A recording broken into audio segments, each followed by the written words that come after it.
Players are recorded live in-game. Audio quality may vary. The following episode contains adult themes and simulated role-play violence. Listener discretion is advised. Sonic Realms. Roleplay made real. Hey, I'm going outside for a smoke. What? I'm going outside for a smoke. What? I'm going out. I'm going outside.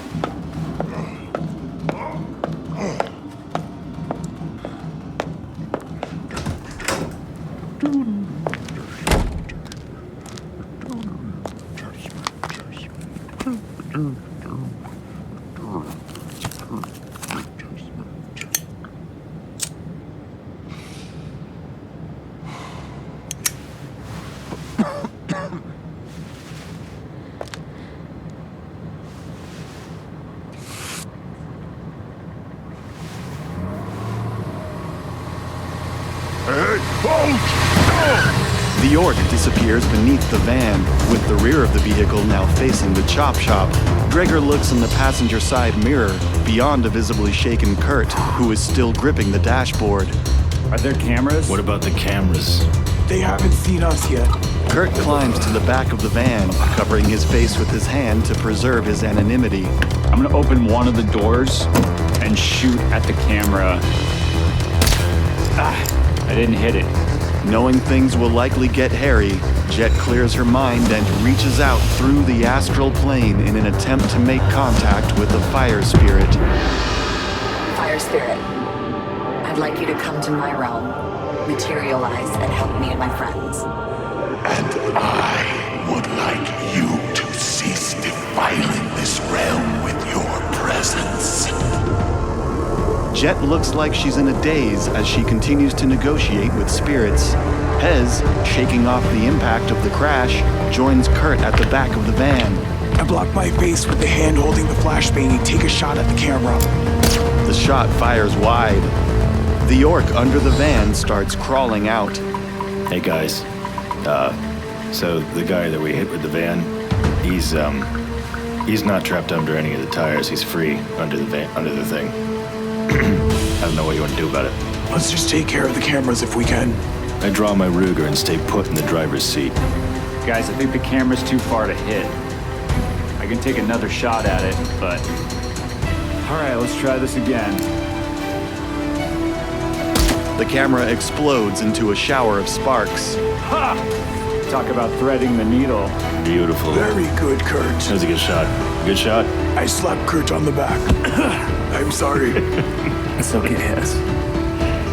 I'm going to get outside of the van and look under it. Under the van, Kurt sees his target crawling away from him and towards the alley. Looks like he's trying to escape into the alley, guys. Ooh, that's not good. Can you get him? I lay down, pointing underneath the van with my gun, and I shoot at the crawling guy.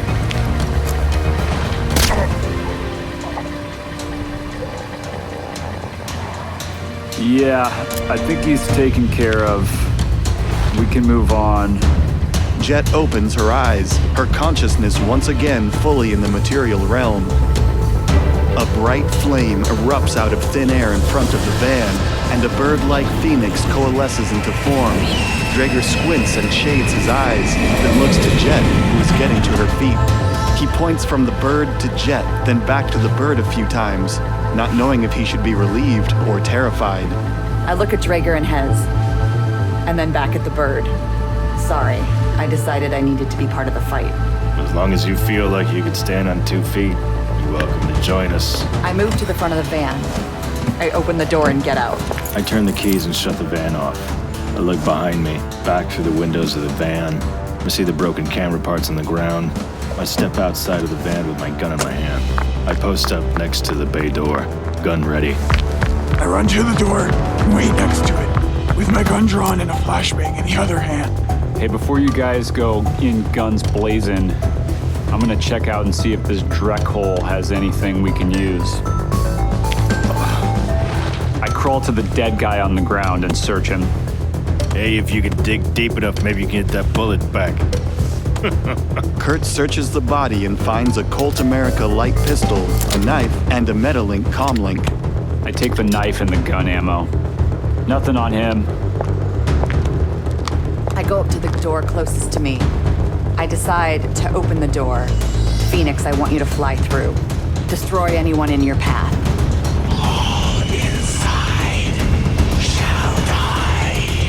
Jet opens the door, and the spirit swoops in to wrap its wings around the nearest orc in the building. The Phoenix glows white hot as a short pillar of flame engulfs both of them. I watch my Phoenix do its work. I don't look away. I smile. Another orc, wearing coveralls and holding a wrench, runs in the reception area. Before the orc can raise his wrench to throw, the Phoenix closes the space and engulfs him in its wings. He bursts into flames. I say to the team, the fire spirit's in there, but I don't know if I should go in first. I'm hurt, and I'm afraid I'll get hurt more. Hez enters the reception area. Stay back, Jet. Let the spirit handle this for you. We got this. I'll walk over to the door next to Hez and Jet and look inside. Inside the building, Draeger sees the Phoenix hovering over one of two piles of ash. The room is hot with residual heat and lit up with an orange hue. A smell of cooked meat wafts through the doorway. Yeah, it's hot in there. Wow. Anybody else getting weirdly hungry right now? I'm kind of weirdly hungry right now. I crawl out from under the van and walk to the doorway. What did I miss? I look through the doorway. Holy shit, what is that? You're lucky you don't know, Kurt. I'm getting barbecue later. I don't know about the rest of you, but I'll find a barbecue place. I step inside and walk right up next to the flame bird. The Phoenix eyes Draeger briefly before continuing to scan the room. I've been acknowledged. I walk into the room and ready myself by the next door, with my gun in one hand and the flashbang in the other. I prepare to shoot anything that comes through the door. The glowing Phoenix turns to look at Kurt as he enters the building, its eyes briefly glowing brighter. It then continues scanning the room. Oh, man. All right, let's get this over with. I walk in and keep my distance from the flaming bird thing. There are only two doors in this room, and one looks like it leads to the reception room's desk area. The other door likely leads to the main chop shop floor. Kurt, Draeger, and Hez aim their pistols at the door as Jet approaches it. The Phoenix floats closer to her, raising the local temperature of the room. Everyone has a sweaty sheen that reflects the dancing flames of the Phoenix. Phoenix, I'm gonna open this door. I want you to destroy any enemies you find in there. Jet looks back at her teammates and sees that they're ready for anything. She opens the door. The Phoenix flies into the main chop shop area and sees an orc welding something inside of a car, oblivious to everything around him. As the Phoenix glides nearer to him, he looks up from behind a welding mask and drops his welding arc. He raises his hands as the bird opens its wings and engulfs him, once again glowing brightly from the white-hot heat. The red-hot welding mask falls atop a pile of glowing ashes. The bird then rotates to look at Jet. Its eyes glow white just before it disappears in a puff of smoke, back to the astral plane. I wipe the sweat from my brow, thanking the Phoenix for its service. The Phoenix is gone. It's done its duty. I'm glad for that. I cover my face with my jacket, walking up to the cameras and shooting them point blank. No evidence. All right. No loose ends. No loose ends. I like shooting cameras. You're good at it, too. Yeah, they don't move around a lot. Should we bring the van in and see what we're working with? Oh, yeah. For sure. Draeger hits the bay door control, slowly opening it. I'll park the van inside. I go to the one unopened door and open it to make sure there's nothing behind it that can surprise us. Hez walks into the receptionist area, raises her gun, and opens the door. It's an empty bathroom. I holster my pistol and look at the receptionist's computer. I scan it for any icons that might be running silent. Hez scans the computer. She doesn't see anything running silent, nor does she find any hidden RFID chips. I unplug the computer and take it to the van. Draeger has parked the van inside the chop shop. Hey, Draeger, Yeah. is our guy still in the alley? Yeah. He's a mess over there. You might want to get that. All right. I'll go take care of that. I go outside to grab the body and bring it into the chop shop. I look around the garage for a broom. I start sweeping up those piles of ash towards the door. We weren't paid to clean this place. Well, who else is gonna do it? You got another one of those fire spirits, Jet? Somehow I feel like that would be an insult to the Phoenix. The Phoenix is not a maid. All right. Rabrat can do it. I checked my newsfeed on the comm link. I want to make sure we're not wanted. The news feeds are quiet. She puts the comm link away and looks up at the van. I'm concerned that there's a tracker inside the crate. We should probably open it and check it out. Yeah, we haven't even looked inside yet. This is the whole deal. Hez climbs into the back of the van. I searched the crate for RFID trackers. I see an icon running silent in the bottom of the crate. Hez, I know I say this a lot, but what does running silent mean? It means that an icon on the Matrix doesn't want to be seen and does its best to accomplish that goal. Why wouldn't it want to be seen? Well, maybe it's engaging in activities like we are. Anything that wants to be hidden for security, for nefarious reasons, even just for fun. Yeah, Draeger hops in the van with Hez to check out the crate. espionage, you name it. Entertainment, even. Yeah. It all depends. But yeah, you could disappear. The Matrix is used for very varied reasons. Hez and Draeger pick up the crate and start moving it towards a table. Whew. I helped to pry the lid off the crate. Whoa. All I see are dollar signs. We're gonna sell these, right? Do you think Rabrat would take them? Yeah, he'll take them. Then yeah, we'll sell them. I start searching for the RFID chip. Hez finds the RFID chip at the bottom of the crate. I remove and destroy the RFID chip. Wait, you guys, will they know the last known location of the RFID chip, like before it went dead? So maybe we should take the chip around the corner or plant it on something else. Plant it on something else. Throw it in a car. Put it in a barrel. Roll the barrel down an alley. I don't know.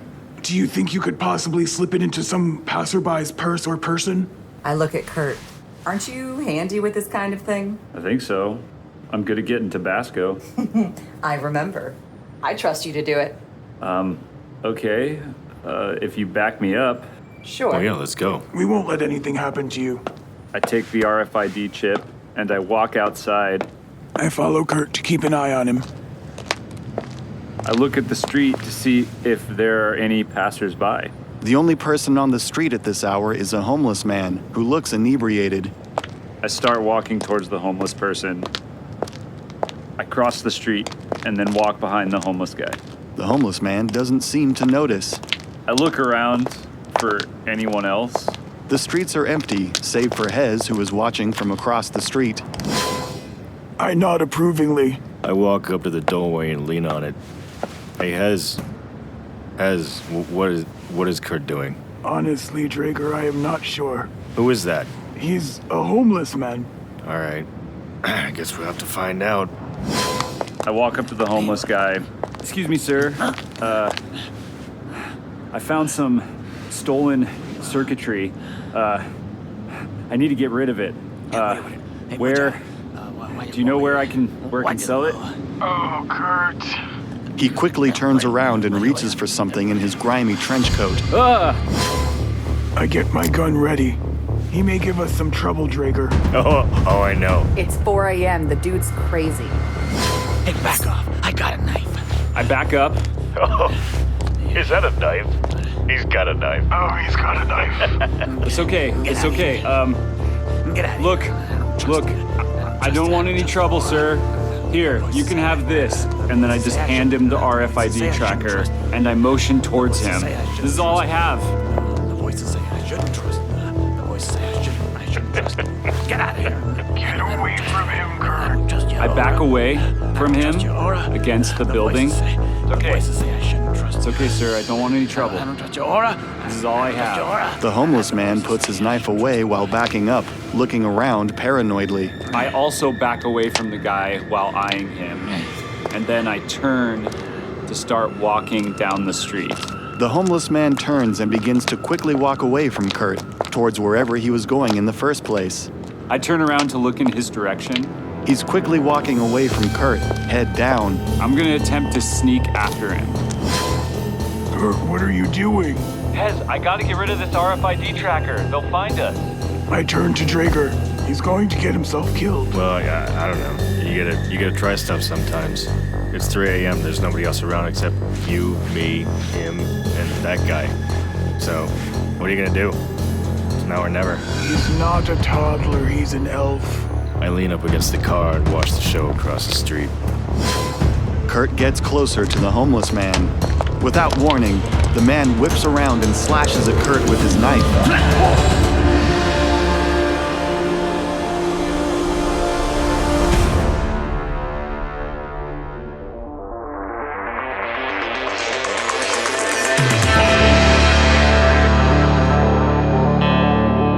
Game mastering and narration by Paul Greenleaf. Drager is played by Marcus Freeman. Gitangeline is played by Mackenzie Paulus. Kurt is played by Chris Tomaso. Hez. Is played by Torvald Tempestus. Additional voices by Joseph Carey. Special thanks to Taylor Briggs. Arrangement, original music, and production by Paul Greenleaf. For more story, character details, production notes, and how to support Sonic Realms, please visit sonicrealmspodcast.com. To learn more about the world of Shadowrun, visit shadowrun.com and shadowruntabletop.com. The Topps Company Inc. has sole ownership of the names, logo, artwork, marks, photographs, sounds, audio, video, and/or any proprietary material used in connection with the game Shadowrun. The Topps Company Inc. has granted permission to Sonic Realms to use such names, logos, artwork, marks, and/or any proprietary materials for promotional and informational purposes on its website, but does not endorse and is not affiliated with Sonic Realms in any official capacity whatsoever. All other works mentioned in the podcast are the property of their respective owners. Original content of the Sonic Realms podcast is licensed under a Creative Commons Attribution 3.0 unported and share-alike license. If you use any part of the show, please credit Sonic Realms. And hey, thanks for listening.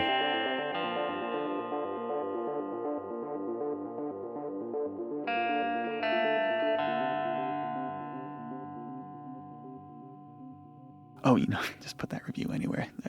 That's great. You're great.